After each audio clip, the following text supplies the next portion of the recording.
Welcome back here at Lawn Master. Today we are going to be seeding with Maya Blackjack Bermuda grass, Blackjack number 2, and this is the same grass seed I put out last year. As you can tell, most of it took, but as of last year I had a full-time job. I couldn't really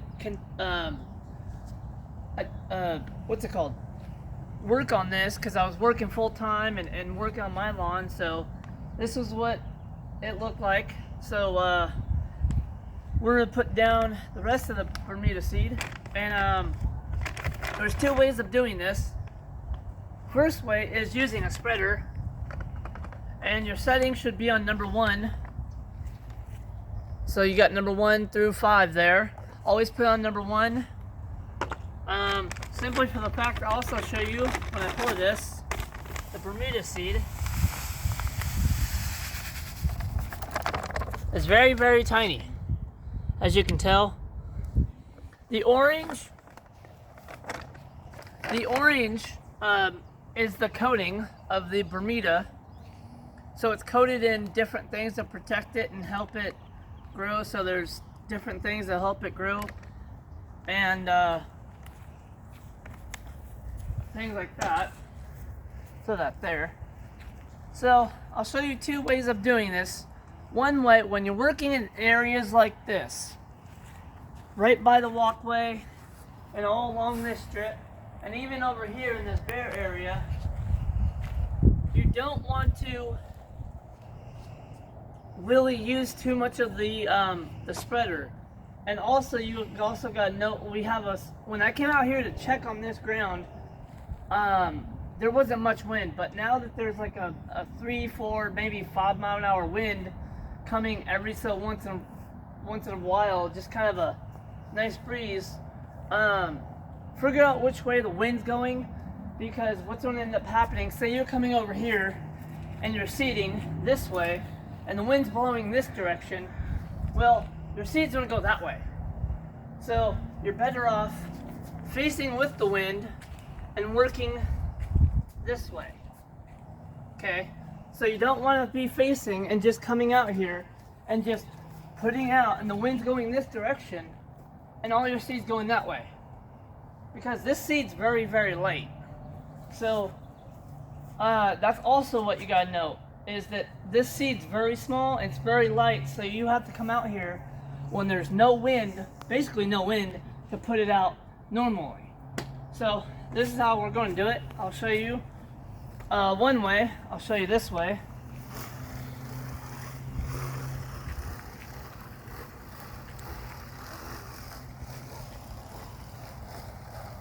You want to be really low to the ground when doing this. Okay? The second way, I'll take my hand. So there's wind at my going this direction. So now I'm going to take my hand and spread it.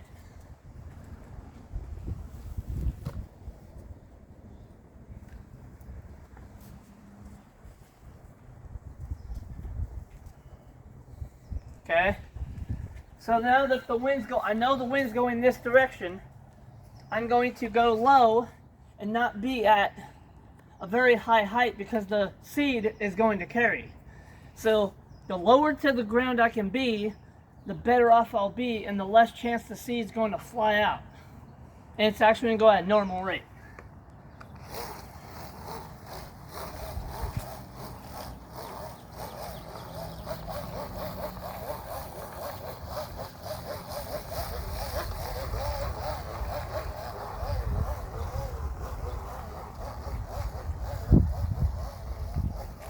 Okay? You see the seed there? It's very, very small. And I also have to take into account that wind. I feel wind right now, so I let the wind come through, do its winding thing, and then when it calms down, I go back and I start again. So it's not about like just put the seed out and hurry up the project. It's about having the concept of how to seed properly and when to seed properly. Like right now, the wind's picking up. I'm not going to go out and start right after I just did that and start seeding, because the wind's going to blow all this over this way. So I'm going to let the wind come through, and once it calms down, I will seed again. As of right now, we got a calm spot. So now I'll come through and seed.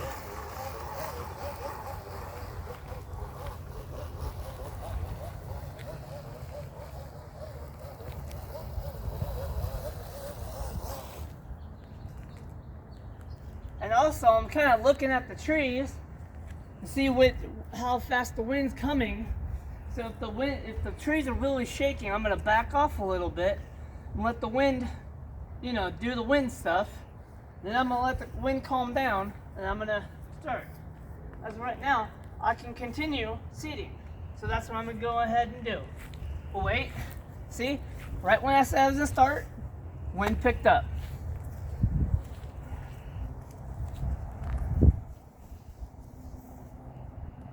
So as you can tell, if you look at that palm up there, it's really windy. So, as you can tell, there's a big gust coming right now. So now I gotta wait that gust out, then I'm gonna seed.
Try a little hand seeding now.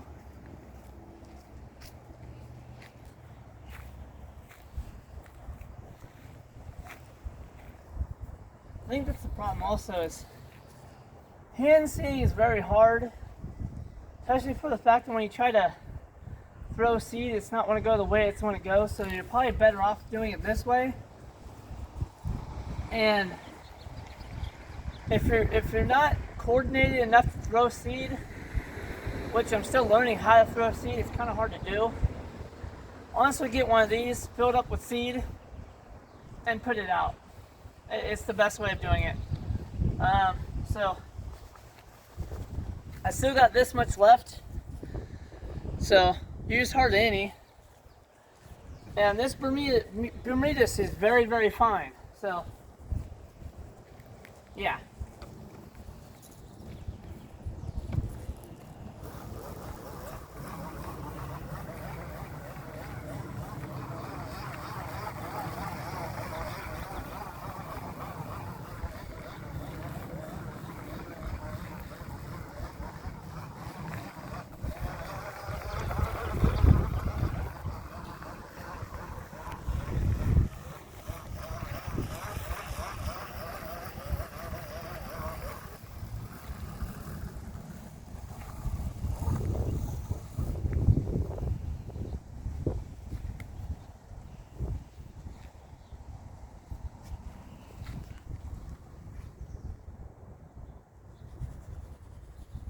You also want to be very careful with your side here, the sidewalk, because as soon as you get Bermuda seed into the sidewalk, it will take off and it'll be invasive. So make sure you're trying to keep it in the lawn, especially right here. I had one last year, as you can tell. Yeah. And these stupid ants are taking my seed. You ants, give me my seed back. Anyways, so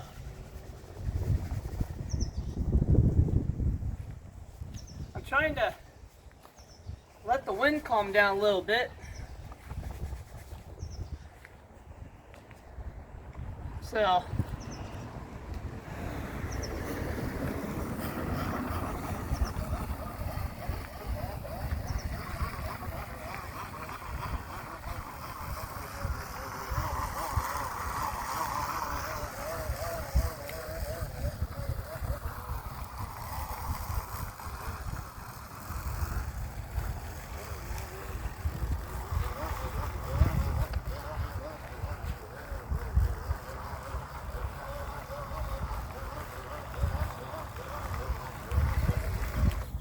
all right.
Also, once I get done with this seeding, I forgot to touch on it a little bit, but I'm starting in April, simply for the fact that it's not scorchingly hot. It's not in the 90s or 100s. It's simply in the low to mid 70s, touching a little bit in the 80s.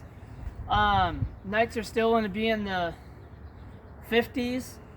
So this is, I think, for a new seed germination, I think it's really good to put it out in April, simply for you have cooler temperatures at night, and you want to do this in the evening as of right now, because when I come to water this, it will all soak in overnight and stay wet, and that's what you want. You want it to continually stay wet, and even in the morning you'll get that dew in the morning, so it'll even get more wet, so you have that dew layer to even protect it even more.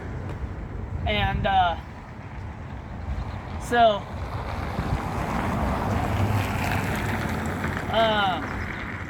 you have that dew layer protecting it, and so you don't have to water as much.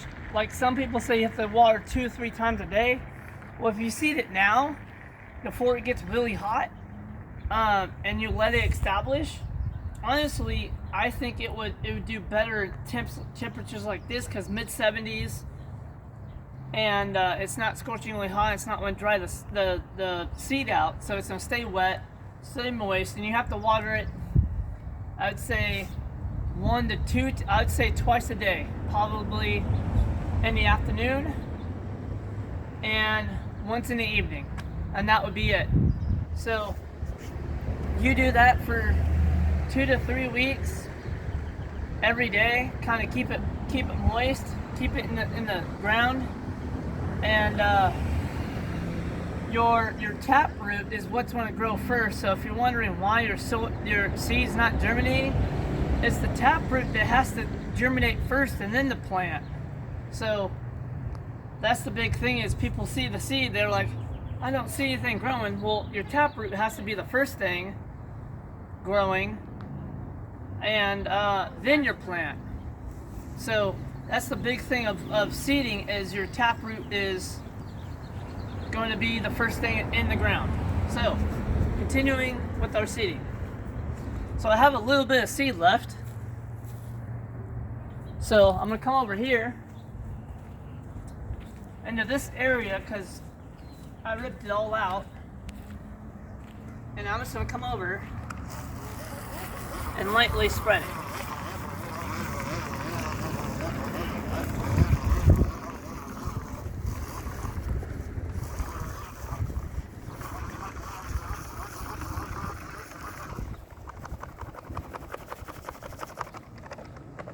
All right. So honestly, that's how you do Bermuda. And honestly, if you're looking to do a new lawn renovation, don't pick cool season grass at all. I swear by it. I honestly don't know why people want to spend $5,000 on a cool season lawn, because this is not the time. Honestly, the springtime is not the time to see the cool season lawn. Simply for the fact that people say, oh yeah, springtime's great.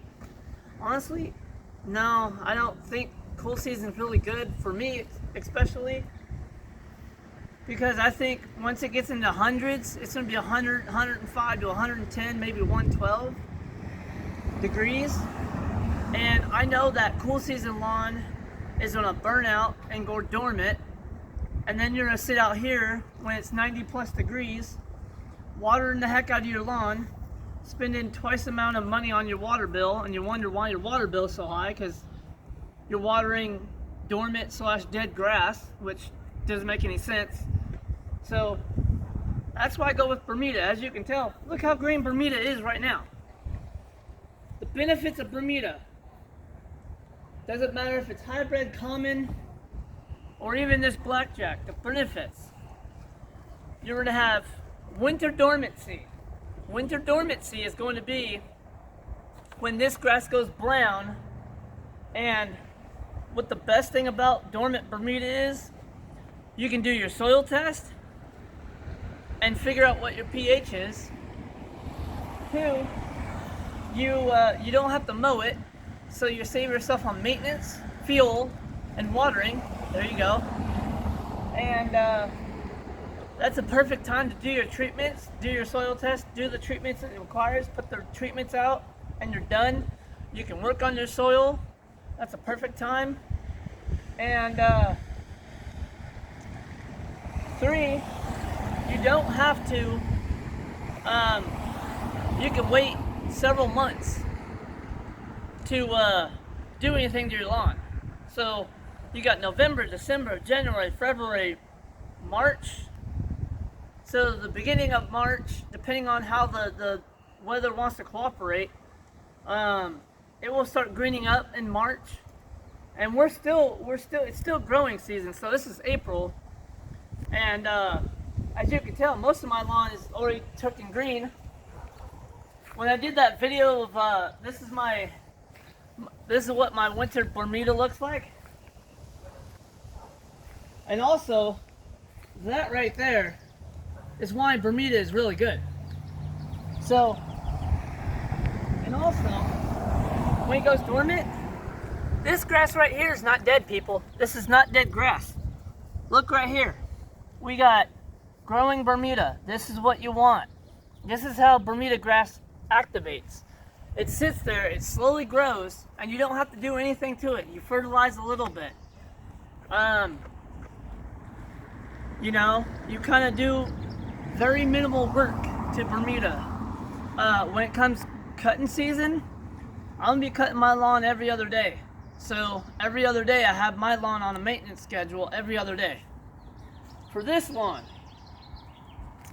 I'm going to be doing a lot of, well, this is going to be seeded. We put down from yesterday, we put down the lime and a heavy poundage of iron. So this is set. All I need to do now is water the seed in and let it grow. And basically just watch it and just, you know, watch it grow. And that's the good thing about Bermuda grass is when you're doing a seeding or total renovation, you killed off your lawn, you don't have to do anything. I mean, you just have to water it and maintain it. And once it gets cut, you know, it's green. So I'll be out here at 105 degrees. This lawn will be green. But that lawn across the street, this lawn next door, and that lawn there will have brown spots. Simply for the fact that that lawn there across the street gets full sun all day long until evening. So depending on how the sun is hitting right now, it's going to be full sun. Like the way our sun comes is up from this direction, comes over this way, and you can see the sun over here. So that's kind of my way of telling which way the sun's going to be. So morning, mid-afternoon, and late afternoon, these lawns will get full sun. And Bermuda hates shade. Okay, I read online that Blackjack is shade tolerant. Honestly, it's really not shade tolerant. But even though I do have a tree here, it did have Bermuda, as you can tell right here. That's Bermuda in shade, well, evening shade. But yeah, so those are benefits of Bermuda grass. I think a lot of people should be doing Bermuda in their lawns because honestly, it's green. It can handle high amounts of fertilizer. Like I read off my my nitrogen was off the scale. My phosphorus was off the scale. My potassium was off the scale.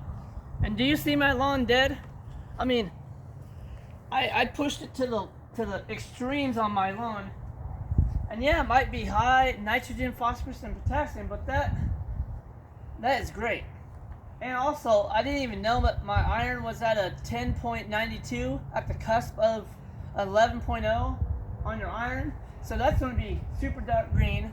On top of me putting organic matter on that, so that's going to look like Augusta. So that's the benefits of Bermuda. So if you guys are thinking about doing a Bermuda lawn, honestly, I think you would. I think I would. But what you can also do with, if you have a cool season lawn, just go get some good quality. Go to your Site One store and ask, hey, do you guys have quality high-end Bermuda seed? And it's 25 pounds for couple $100, $200-300, maybe a little more. But honestly, I'd rather spend a couple $100 on 25 pounds of Bermuda grass seed versus spending the same amount of money on cool season grass. And don't buy into sod because sod's several $1,000s, and doing sod I think is very not worth it. I mean, some people like it, some people I don't. I mean, the start of it, you have to baby it. You can't really do much to it, and a lot of things go wrong with sod lawns.